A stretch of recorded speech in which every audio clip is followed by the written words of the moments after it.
Assalamualaikum warahmatullahi wabarakatuh. Salam sejahtera, salam cinta sejarah buat rakan-rakan guru sejarah dan murid-murid tingkatan 4. Kita bersiaran lagi dalam siri Cakna Sejarah bersama Cikgu Dania bagi mengupas bab 2 tingkatan 4 kebangkitan nasionalisme. Subtopik yang terakhir 2.8 kesan perkembangan nasionalisme. Perkembangan nasionalisme di negara kita telah meninggalkan kesan yang dapat dilihat dari aspek politik, ekonomi dan sosial. Kita lihat satu demi satu. Yang pertama, aspek politik.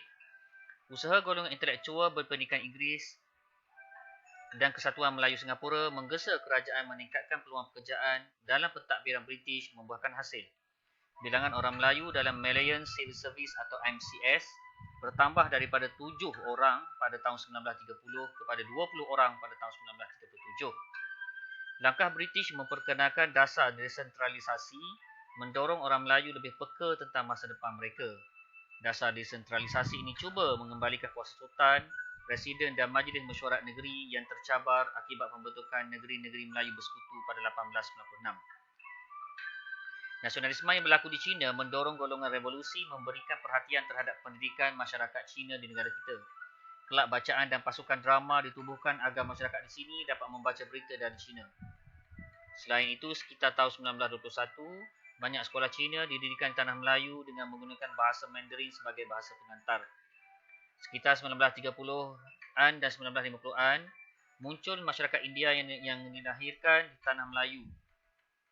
Sebahagian daripada mereka lebih gemar dikenali sebagai the straight-born people. Mereka berusaha untuk membentuk identiti diri tersendiri dan semakin mementingkan perpaduan serta mula melihat perkembangan politik Tanah Melayu. Nasionalisme yang muncul menyebabkan British berhati-hati dan bertindak mengadakan beberapa sekatan. Apabila gerakan nasionalisme dikesan oleh British, tokoh seperti Ibrahim Haji Yaakob, Abi Wai, Isa Haji Muhammad Pak Saku dan Ahmad Mustamam ditangkap dan dipenjarakan di Singapura pada 1941. Mereka kemudiannya dibebaskan oleh Jepun pada 1942. Kita lihat kesan pengembangan yang kedua dalam bidang ekonomi. Gesaan kaum muda untuk memajukan diri dalam pendidikan dan ekonomi membangkitkan semangat berniaga dalam kalangan masyarakat Melayu. Hasilnya tertubuhlah persatuan kebajikan bernama Al-Jami'ah Al-Khairiyah di Singapura. Persatuan ini berjaya membangkitkan semangat berniaga dan menulis rancangan informasi tentang kepentingan kemajuan. Akhbar berbahasa Inggeris seperti The Malay Mail dan The Malaya Tribune berusaha untuk mengasaskan dana bagi membantu orang Melayu melanjutkan pelajaran di luar negara. Usaha ini disokong oleh Persekutuan Guru-Guru Melayu Selangor dan Persatuan Negeri.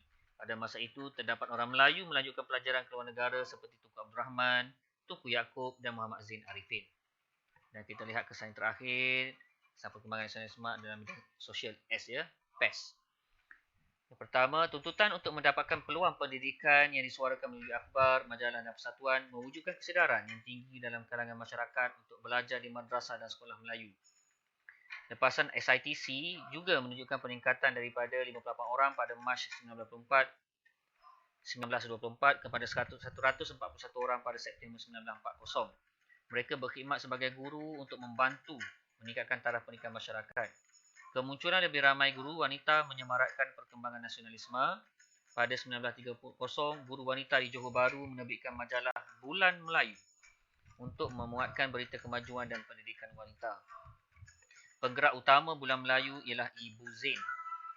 Sementara itu, masyarakat India dan Ceylon turut menubuhkan persatuan untuk menjaga kebajikan mereka. Antaranya EEC Turai Singham selaku Presiden Malayan Rubber Estate Owner Association berjaya membantu meningkatkan perusahaan getah pada zaman kemerdekaan ekonomi pada tahun 1920-an dan 1930-an. Menjelang Perang Dunia Kedua, golongan intelektual menyedari perubahan politik semakin bertambah.